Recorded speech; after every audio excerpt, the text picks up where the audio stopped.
Assalamualaikum. Alhamdulillah wa kafa, salatu wassalamu ala habibina Mustafa wa ala alihi wa sahbihi ajma'in. Qala rabbi shrah li sadri wa yassir li amri wahlul 'uqdatam min lisani yafqahu qawli.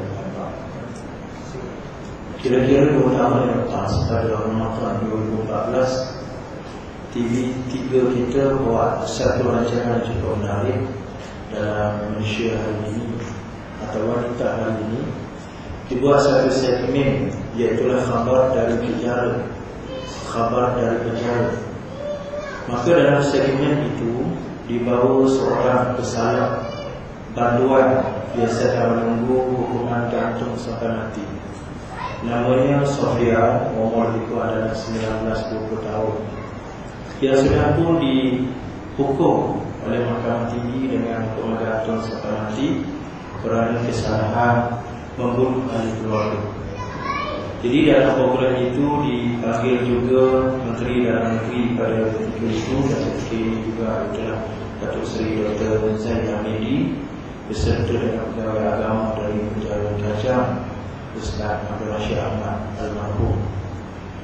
Jadi sahabat-sahabat sekalian, dalam program ini kita boleh lihat, kalau kita boleh ikuti, kalau kita tengok dalam YouTube itu lebih daripada dia ada beberapa slot, lebih daripada saya agak lebih daripada 400,000 orang melihat slot itu. Dan segmen ini begitu mengisahkan kita.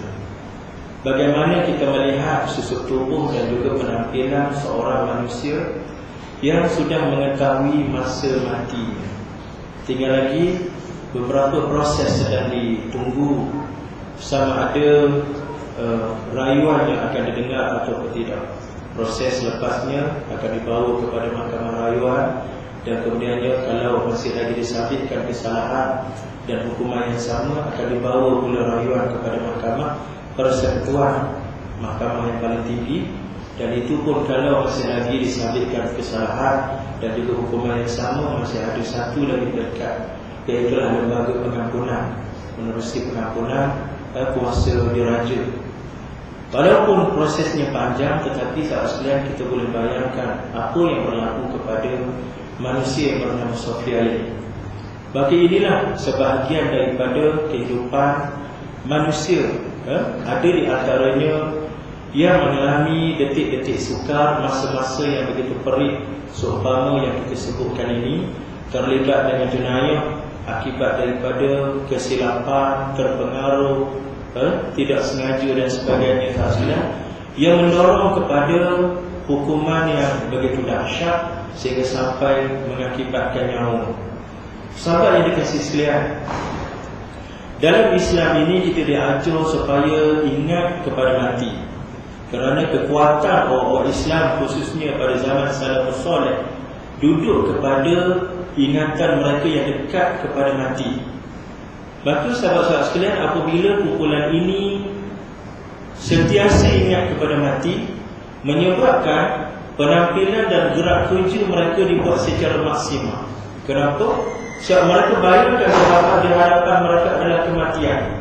Itulah yang berlaku kepada generasi sahabat, tabi'in, tabi'in, golongan salafus salih. Bukan sebaliknya sahabat-sahabat sekalian. Ada orang silap faham dengan jangkaan apabila ingat mati menyebabkan kita ni tak semangat nak hidup. Kita ni jadi tak ada selera untuk menikmati kehidupan di hadapan kita. Ada sahabat saya duk telefon tak sekadar bertadu-tadu, nak tanya macam mana nak selesaikan masalah isteri kepada kawannya yang sama-sama sekolah semenjak sekolah rendah dulu lagi. Dalam 3-4 hari ini mengalami mimpi yang begitu mengerikan. 3-4 hari mengalami mimpi kematian. Benda yang sama berlaku 3-4 kali, menyebabkan isteri ini tak sekalian hilang selera nak hidup. Rasa macam putus asa, tidak ada semangat. Pasal apa? Teringat mimpi nak mati. Maka ini gambaran ataupun cara yang negatif. Sepatutnya apabila kita semakin ingat pada mati dan kita sentiasa terbayangkan mati, maka saya sebut tadi, penampilan kita semakin bersemangat. Sebab kita tahu bahawa bila mati kita kena bawa tabungan. Bila mati kita kena ada kekuatan, dan kekuatan itu adalah simpanan dan amalan kita ketika di dunia. Bagaimana kita nak hadapi kekuatan akhirat nanti kalau kehidupan dunia kita buat secara acuh tak acuh? Sebab itulah rahsia dalam Islam ini, mati itu dirahsiakan, dan kita diminta supaya sentiasa menyebut mati ini. Aksiru zikra hadhibil lazzat, Nabi sebut, perbanyakkan kamu untuk mengingati perkara-perkara yang boleh menghapuskan kelazatan. Jadi di antara orang yang sentiasa rapat dengan mati ini adalah sekumpulan manusia yang disebut sebagai banduan akhir. Banduan akhir ini tak sekalian adalah orang-orang yang sudah dijatuhkan hukuman oleh mahkamah dengan hukuman gantung sampai mati. Sama ada dalam konteks negara kita kesalahan yang melibatkan pembunuhan di bawah Akta 302 kanun keseksaan B tak sekalian, ataupun yang melibatkan akta senjata api, ataupun melibatkan dadah tak sekalian. Ini di antara jenayah yang begitu besar, berat pada pandangan undang-undang negara, yang menyebabkan si pelakunya apabila disabitkan dengan kesalahan itu akan berakhir dengan hukuman gantung sampai mati. Apabila sahaja mahkamah menjatuhkan hukuman gantung sampai mati kepada si A ini, maka si A ini akan ditempatkan di satu blok yang terasing daripada blok-blok lain, sel-sel lain. Blok itu dinamakan sebagai blok abadi, dan banduan ini diberi gelaran sebagai banduan akhir. Tidak ada lagi kehidupan bersama dengan banduan-banduan lain. Kehidupannya tersendiri, bersendirian tak sekalian, hanya menginap sel itu berapa lama sehinggalah sampai keputusan untuk digantung. Kalaulah si A ini masih lagi ada kes yang masih ditunggu, iaitulah proses rayuan, maka ditunggu sampai proses yang penghujung, sampai keputusan kepada Mahkamah Persekutuan, ataupun kalau ada lagi rizkinya untuk sampai dibawa kepada lembaga pengampunan, maka dia akan tunggu tak sekalian. Berapa lama? Makan masa. Kadang-kadang 5-6 tahun, 7-8 tahun tak sekalian. Apa yang dibuat dalam blok abadi?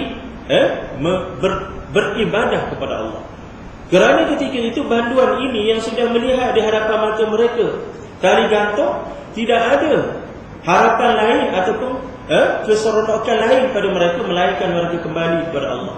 Apatah lagi pada ketika itu didatangkan guru agama kepada mereka, diberikan suntikan semangat, diceritakan tentang hakikat kehidupan dan hakikat hari akhirat, diberitahu bahawa walaupun dari satu sudut mereka melihat mereka begitu kecewa ataupun mereka begitu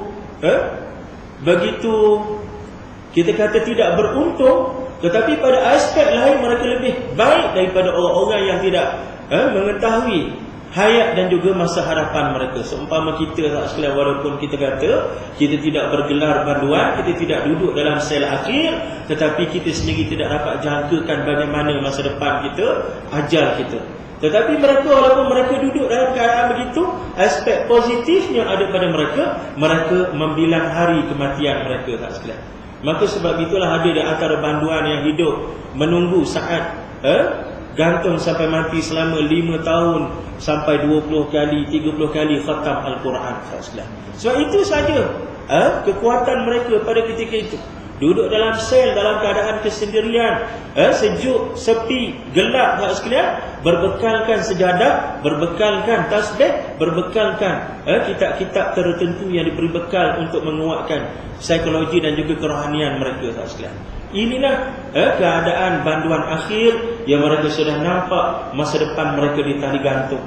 Maka apabila sahaja sampai saat nak ditentukan hukuman tadi tak sekalian, banduan ini akan dikeluarkan daripada blok abadi tadi ataupun sel mereka tak sekalian dalam keadaan tangan bergari dan dikawal dengan begitu rapi. Biasanya banduan pada ketika itu mereka akan faham ke mana mereka nak dibawa. Mereka akan tahu nasib mereka tak sekalian. Kemudian mereka dibawa berjumpa dengan pengarah penjara pada ketika itu yang sedang menunggu dengan beberapa orang pegawai. Kemudian disitulah mereka akan diberitahu tentang keputusan yang akan dilakukan, iaitulah tarikh dan masa penggantungan mereka tak sekalian di tali gantung. Maka ketika itu apa? Agak-agak kita apa perasaan banduan tadi tak sekalian? Di saat mendapat masa dan juga hari bahawa mereka akan digantung. sudah tentu kita lihat keadaan mereka terlalu dahsyat saat sekarang. Lemah longlailah tubuh badan mereka, hilang semangat seolah-olah mati sebelum mati. Maka selepas itu mereka akan dijumpakan dengan ahli keluarga yang menunggu dalam keadaan menangis saat sekalian, bersedih pada masa itu sebab mereka tahu bahawa orang kesayangan, sama ada bapa, sama ada anak, sama ada isteri, sama ada ahli keluarga yang rapat, yang akan berakhir di tali gantung. Berapa lama? Besok hari saat sekalian. Mereka akan ditentukan kematian di tali gantung besok hari. Maka selepas itu bantuan akhir ini akan diberikan pilihan apa hajat mereka dari sudut makanan, diberikan RM7.50 saat sekalian. Menu terakhir yang mereka boleh pilih, nak makan apa dengan bajet RM7.50. Agak-agak makanan apa yang terlintas pada mereka saat sekalian. Ada lagi mereka nak rasa makan Dunkin Donut, makan KFC saat sekalian. Tak ada dah lah, pasal teringat besok nak mati. Besok nak mati. Ada siri yang dibuat di sebelah barat saat sekalian, ditunjukkan beberapa menu yang menjadi pilihan banduan-banduan terakhir. Kebanyakannya mereka memilih McD saat sekalian, burger McD sebagai menu yang terakhir santapan mereka sebelum mati di tali gantung. Maka inilah nasib banduan tadi, banduan akhir tadi. Dimintanya kertas kosong, dimintanya pen untuk menulis wasiat yang terakhir sekalian. Biasanya wasiat itulah wasiat yang begitu ikhlas dan tulus, jujur daripada hati bersih mereka yang penuh dengan keinsafan. Memberi nasihat kepada anak-anak, jangan ditangisi kematian bapa, jangan diikut jejak langkah bapa, minta maaf di atas kesilapan dan juga kealpaan bapa mendidik dan membesarkan anak-anak. Nasihat kepada ibu, minta dihalalkan segala apa yang sudah diberikan sejak daripada kecil sebesar telapak tangan hinggalah menjadi manusia sebagaimana yang ada. Nasihat dan juga pesanan kepada isteri supaya menjadi orang yang terbaik, minta supaya mendidik anak-anak dengan didikan yang sempurna sebaik mungkin, dan minta maaf di atas segala kekurangan dan juga kealpaan dalam kehidupan sebagai suami dan isteri. Inilah dia bait-bait terakhir ataupun wasiat yang biasanya datang daripada tulisan tangan terakhir seorang banduan akhir. Maka selepas itu akan dipulangkan balik ke dalam sel yang begitu gelap, hening dan juga dalam keadaan sepi saat sekalian. Mengira detik satu demi satu, minit demi minit saat sekalian, jam demi jam untuk sampai ke pagi besok. Biasanya mereka akan digantung sekitar 5.30 hingga 6.30 pagi. Bagi banduan Islam ini, mereka akan digantung pada pagi Jumaat saat sekalian, selepas daripada menunaikan solat subuh. Maka bayang saat sekalian apa yang mereka isi pada waktu malam, sementara menunggu detik 5.30 atau 6.30 pagi. Berapa masa yang tinggal? Lebih kurang 4 jam. Berapa masa lagi yang berbaki? Lebih kurang 3 jam. Berapa masa lagi yang tinggal? 1 jam lagi saat sekalian. Di saat dengar azan subuh pada telinga, bayangkan suatu situasi dan juga perasaan keadaan banduan terakhir ini saat sekalian. Ada di antara mereka yang sudah mati sebelum mati, menjadi seumpama sotong, hilang segala kudrat, hilang segala semangat, kepala lutut lolai semayang kali terakhir saat sekalian dengan penuh keinsafan, dengan penuh khusyuk. Air mata dicurahkan di tikar sejadah sebab itu adalah subuh yang terakhir. Itu adalah solat subuh yang terakhir. Itu adalah kehidupan manusia pada detik yang terakhir sebelum mati di tali gantung. Ini khabar yang dibawa kepada kita supaya kita yang hidup merasai dan juga menghayati kehidupan banduan akhir ini. Maka apabila sahaja selesai dimunajatkan kepada Allah SWT dengan munajat yang tidak pernah berlaku sebelum ini, munajat yang terakhir dengan curahan air mata yang begitu dahsyat saat sekalian, pada ketika itulah pintu sel akan dibuka saat sekalian. Akan masuklah pengawal untuk melaksanakan tugas yang terakhir. Assalamualaikum ya Tuhan. Ya Tuhan, sekarang sudah sampai detik dan masa yang dijanjikan. Maafkan kami. Waktu itu saat sekalian tangan bersalah, kemudian tangan digari saat sekalian. Ketika itulah kepalanya akan disarung dengan karung berwarna gelap saat sekalian, dan kemudian diiring dengan kawalan yang begitu rapi. Menuju ke mana? Menuju ke tali gantung. Mana dia? Kat sebelah bilik saat sekalian. Sel di sebelah bilik pisah dengan satu dinding saja tak sekalian. Maka ada di antara banduan ketika itu tidak boleh nak berdiri tegak. Dalam keadaan ada pula yang meronta-ronta, menerjang angin, macam-macam tak sekalian. Maka ketika itu akan diusung bagi mereka yang tidak mampu untuk berjalan. Dibawa ke tali gantung tak sekalian di situ.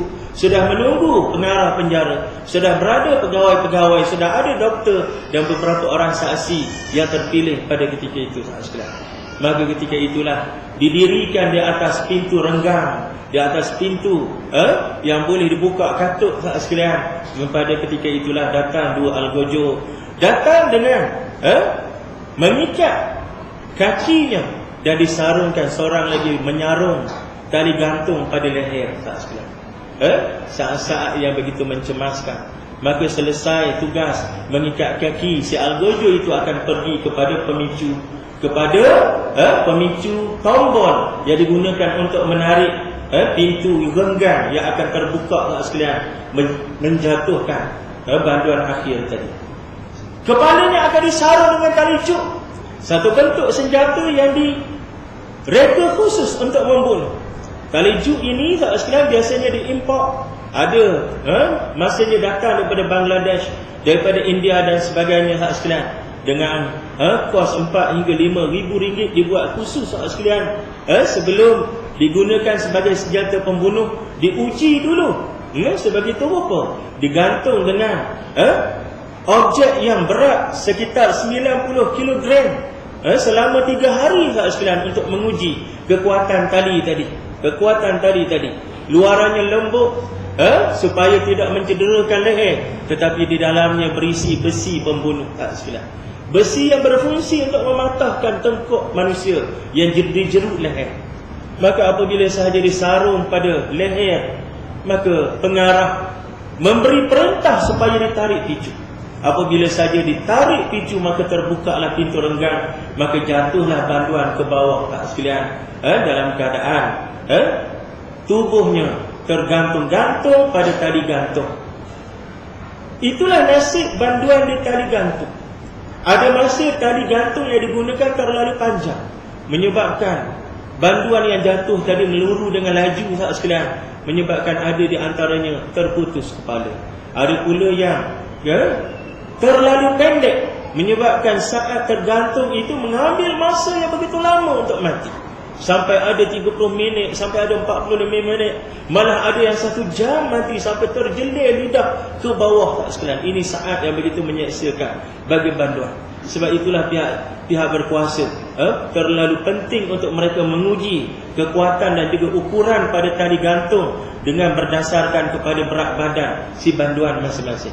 Biasanya tak sekalian, proses kematian ini akan mengambil masa antara 15 hingga 30 saat.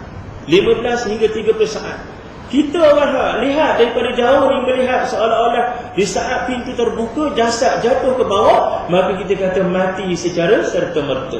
Walhal saat sekalian, pada bacaan yang lebih halus, pada bacaan saat, rupanya manusia ini masih lagi hidup sekitar 15 saat hingga 30 saat. 1, 2, 3, 4. Ini adalah saat yang begitu perik dan menyeksakan saat sekalian. Saat di mana sakaratul maut datang, saat di mana gerombolan malaikat datang menunggu kedatangan roh keluar daripada jasad. Sebagaimana hadis sahih yang kita bacakan daripada Aziz bin Barak sekalian, kisah perjalanan terakhir roh di saat sakaratul maut ditarik daripada jasad, yang kemudiannya apabila keluar diambil oleh malaikatul rahmah bagi mukmin, malaikatul azab bagi mereka yang celaka sekalian. Kemudian dibungkus, dilitupnya dengan tentapan sama ada daripada syurga ataupun neraka, dan kemudiannya proses mendaki pintu langit. Sebab itulah sekalian, urusan ini adalah urusan kematian. Allah SWT sebut, wa ma amrus sa'ah illa kalamhil basar. Tidak adalah urusan kematian, kehancuran, kiamat itu melainkan seumpama sekelip mata. Lamhil basar, sekelip mata. Kita tengok macam spontan, serta-merta dia mati. Tapi sebenarnya dengan bacaan yang lebih halus, secara kiraan mikro, ada saat di mana apa yang disebut sebagai sakaratul maut itu berlaku. Proses demi proses peringkat demi peringkat, yang akhirnya apabila roh keluar daripada jasad, barulah confirm kematiannya sahabat sekalian. Kemudian mayat tadi akan dibiarkan selama lebih kurang setengah jam. Kemudian apabila dipastikan sudah pun meninggal oleh doktor yang ada, barulah diturunkan, kemudian diletak dalam troli, dibawa oleh ambulans sahabat sekalian, menuju ke hospital, dan keluarga sedang menunggu di sana sahabat sekalian. Inilah perjalanan terakhir seorang banduan. Saat yang paling memilukan sahabat sekalian apabila manusia ini berhadapan dengan saat kematian, saat mendapat berita dan maklumat daripada pengarah penjara bahawa besok pagi detik pukul 5.30 hingga 6.30 dia akan digantung sahabat sekalian dalam sel bilik gantung. Waktu itulah saat-saat yang begitu sukar dan kritikal bagi manusia ini. Dan inilah sahabat sekalian sebahagian gambaran manusia apabila mereka mengetahui saat mati. Ketika itu apa yang ada pada mereka hanyalah semata-mata tumpuan kepada masa depan, hari akhirat. Bagaimana kehidupan dan juga masa depan mereka dengan Allah, dengan hari akhirat. Sebab itulah sahabat sekalian, dalam urusan kita beribadah, agama ajar kepada kita supaya sentiasa bayangkan kita seolah-olah nak mati besok hari. I'mal li akhiratika ka'annaka tamutu ghadan. Hendaklah kamu beramal untuk hari esok kamu, untuk hari akhirat kamu, seolah-olah kamu mati pada pagi besok. Sebagaimana gambaran banduan terakhir itu.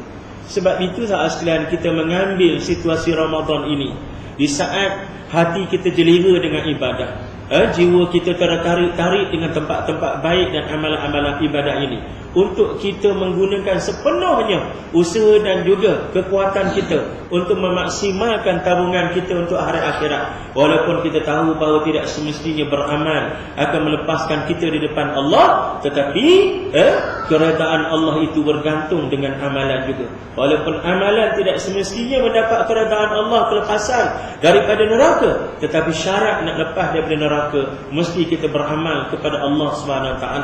Maka sahabat sekalian, malam ni sebagaimana yang Tuan Jamil SU surau sebut, malam ni ada qiyamul lail. Ini ambil roh dan juga kekuatan apa? 10 hari yang terakhir. Kalau ikut pandangan Imam Al-Ghazali, kalau puasa kita bermula pada hari Isnin, maka 21 Ramadan adalah jangkaan Lailatul Qadar. Bila? Malam ni sahabat sekalian. Ini ijtihad Hujjatul Islam Imam Al-Ghazali. Walaupun di sana pengalaman alim ulama kita salafus salih pelbagai, ada di antara mereka yang tetap meletakkan malam 27, iaitu Ibnu Abbas radhiyallahu anhu mengatakan tidak lain tidak bukan Lailatul Qadar itu malam 27, tetapi kita guna kekuatan ataupun ijtihad yang ada ini untuk kita menumpukan usaha yang terakhir, pecutan yang terakhir sebelum kita keluar daripada Ramadan dengan mendapat redha daripada Allah SWT. Qul qawli hadza wa astaghfirullah li wa lakum.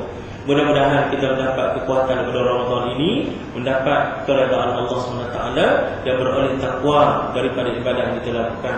Tak sekalian, mohon maaf juga dan selamat Hari Raya Aidilfitri. Assalamualaikum warahmatullahi wabarakatuh.